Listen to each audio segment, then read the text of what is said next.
बेटा आज जैसे कि आपसे बोला हुआ था कि हम गोस थ्योरम पढ़ेंगे, मैंने आपको गोस थ्योरम के बारे में कुछ बताया भी था, लेकिन आज हम कुछ चीजें नहीं पढ़ेंगे पहले, क्योंकि गोस की जो एप्लीकेशंस हैं अगर वो आप पढ़ते हो तो आपको चार्जेस के बारे में जानना जरूरी है।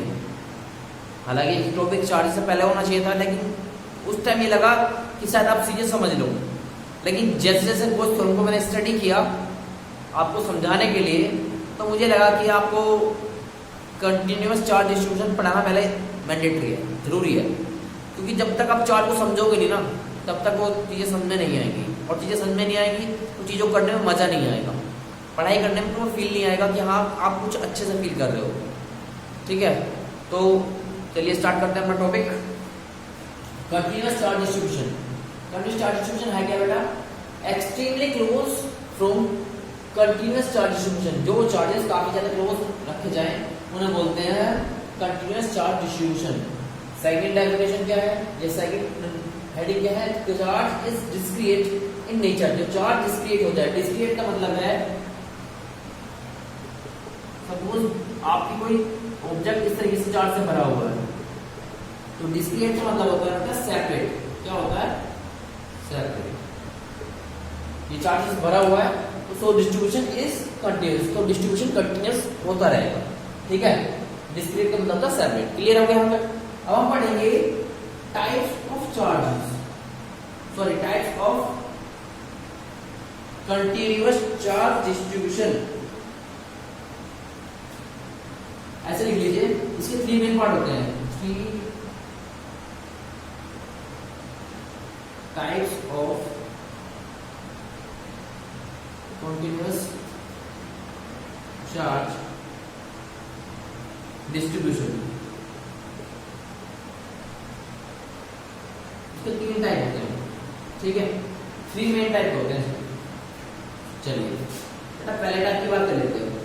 पहले टाइप बोलते हैं लीनियर चार्ज डेंसिटी। क्या होता है?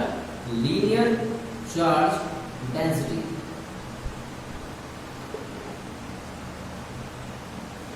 लीनियर चार्ज डेंसिटी समझते हैं। पहले मैं आपको तीनों के नाम में लिखवा के तीनों को अलग समझा रहा हूँ, क्योंकि बेटा नाम लिखूंगा तो वो टाइम लगेगा आपको।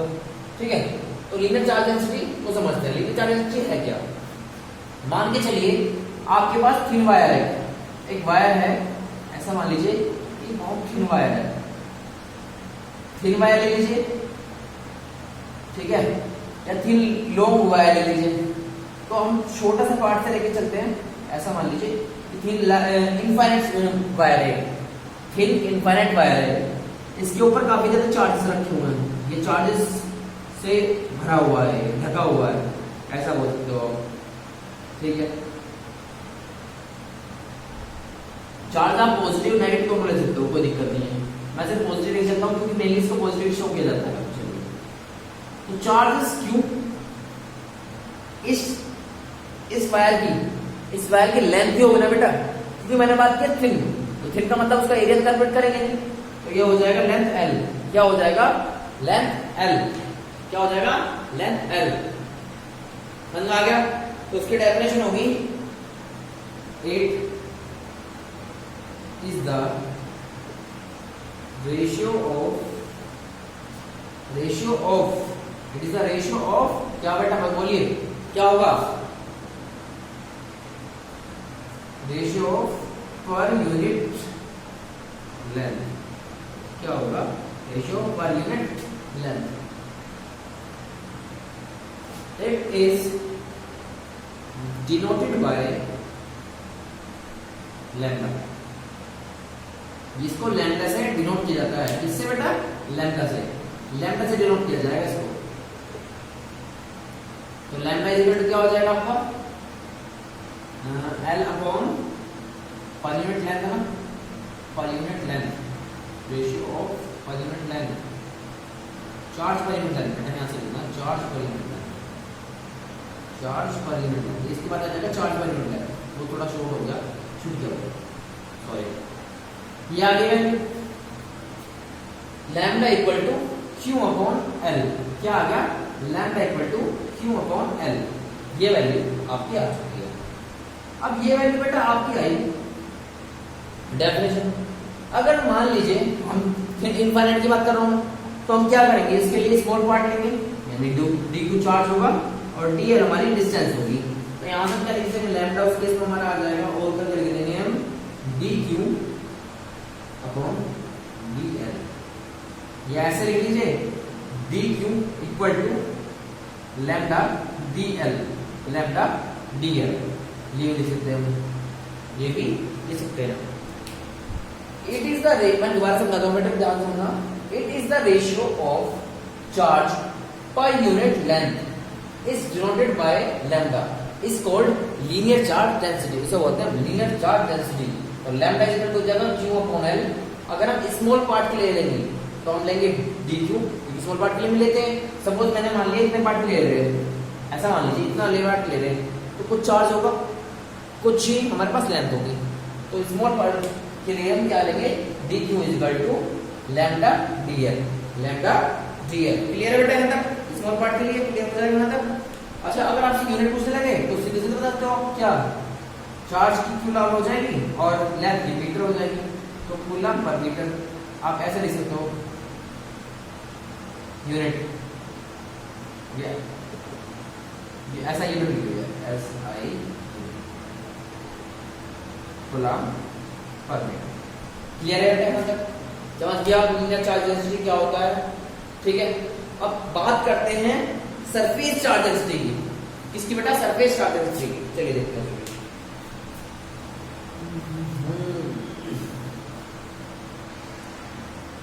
देखिए बेटा, सरफेस चार्ज डेंसिटी की बात मैं कर रहा हूं आपसे, तो सरफेस से नाम चलता है, सरफेस होना चाहिए। तो ऐसा मान के चलिए कि आपके पास ये तो सरफेस है जो मैंने आपको स्टार्टिंग में बताया था, और ये उसके अंदर चार्जेस हैं, ये उसके अंदर चार्जेस हैं। ठीक है बेटा जी, चलिए चार्जेस भरे हुए, तो इसकी चार्जेस की कुछ एरिया होगा, पहले चार्जेस होंगे कुछ, तो चार्ज हमारे क्यू होंगे। ठीक है, चार्ज हमारा क्या होगा, क्यू होगा, और इसका कुछ एरिया होगा, उसे मैंने ए मान लिया। क्या मान लिया, ए। चार्ज को मैंने क्यू मान लिया और एरिया को मैंने ए मान लिया। कुछ सरफेस एरिया होगा ना, बस सरफेस चार्ज डेंसिटी का मतलब कुछ सरफेस होगा। तो यहाँ क्या था, लीनियर, लीनियर का मतलब एक वायर के ऊपर बात कर लिया, हॉरिजॉन्टल हो सकता है, वर्टिकल हो सकता है, लेकिन ये जो होगा इसकी सरफेस के ऊपर होगा। क्लियर है बेटा, यहाँ तक समझ में आ गया आपको। चलिए इसकी डेफिनेशन की बात कर लेते हैं। इसकी डेफिनेशन होगी क्या, तो इसकी डेफिनेशन भी वही होगी, it is the ratio of charge per unit area, क्योंकि इसमें लेंथ की बात हुई, पर यूनिट लेंथ, तो यहाँ क्या हो जाएगा, पर यूनिट एरिया, या ऐसे लिख देते हो पर यूनिट सरफेस एरिया, आप ऐसे लिख सकते हो। तो it is denoted by, it is denoted by sigma. इसे हम सिग्मा से डिनोट करते हैं, किससे बेटा, सिग्मा से। हम इसे सिग्मा से डिनोट करते हैं, तो हमारा फॉर्मूला बन जाएगा, क्या बन जाएगा, सिग्मा इज इक्वल टू क्या आ जाएगा, क्यू अपॉन ए। क्या आ जाएगा, क्यू अपॉन ए, यानी चार्ज अपॉन एरिया। चलिए जैसे उसमें बात की थी, अगर मैं इसमें स्मॉल एरिया कंसीडर कर लूं, तो यहाँ स्मॉल चार्जेस होंगे, तो यहां से हो जाएगा क्या, D Q upon D A. यहां से मैं डी क्यू की वैल्यू निकाल लूंगा, डी ए, ये हो जाएगा। क्लियर। अगर कोई इससे आपके ऐसा यूनिट पूछता है यहाँ से कि ऐसा यूनिट बताइए इसकी क्या होगी, तो एक नंबर पूछ सकता है, यहाँ से हो जाएगा coulomb per metre square. Q के लिए कूलम हो गया और एरिया हमारा मीटर स्क्वायर हो गया। सेंटीमीटर अगर कहो सेंटीमीटर रखते हैं, ठीक है, वैसे मेनली मीटर में ही होता है। आप चीजों को सोच रहे होंगे कि ये, अगर नहीं सोच रहे होंगे तो मैं बता देता हूँ, डी क्यू इक्वल टू क्यों बता रहे हैं, तो बेटा डी क्यू इक्वल टू जो बताने का रीजन है वो गोस थ्योरम का रीजन है, कि गोस थ्योरम में इसका यूज है, या गोस थ्योरम में इसका आना जरूरी है, या इसको चीजें समझना जरूरी है, तो आगे वो चीजों को समझना आ जाएगा। क्लियर है, या तो समझ में आ गया। चलिए अब इसका लास्ट पार्ट कर लेते हैं,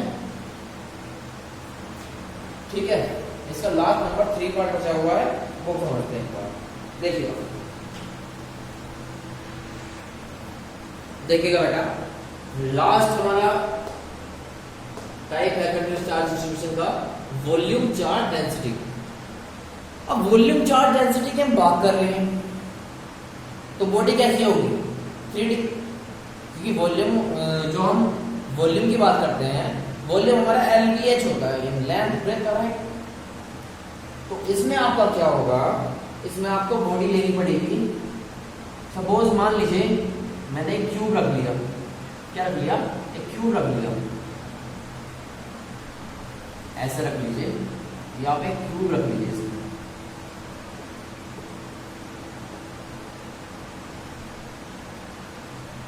आपने एक क्यूब रखा, उस क्यूब के अकॉर्डिंग देखा, उस क्यूब के अकॉर्डिंग आपने देखा क्या चीजों को देखा, समझिए कि आपने एक चार्ज इसके अंदर फिल कर,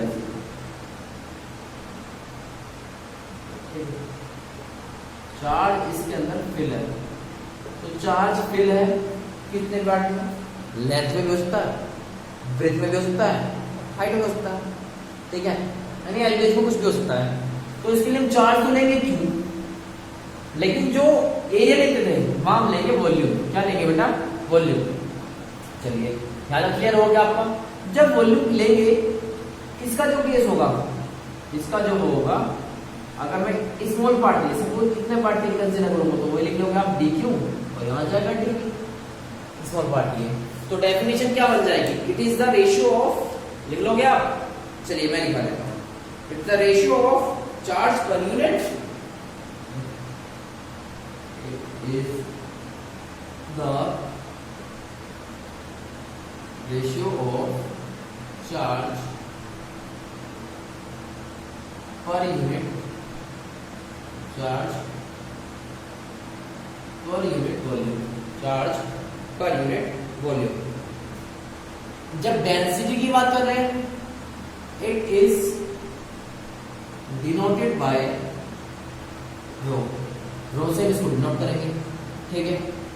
तो रो इज इक्वल टू बेटा फॉर्मूला हो जाएगा Q अपॉन V, यानी चार्ज अपॉन वॉल्यूम, ये आगे है, ठीक है। स्मॉल पार्ट की बात कर लेते हैं,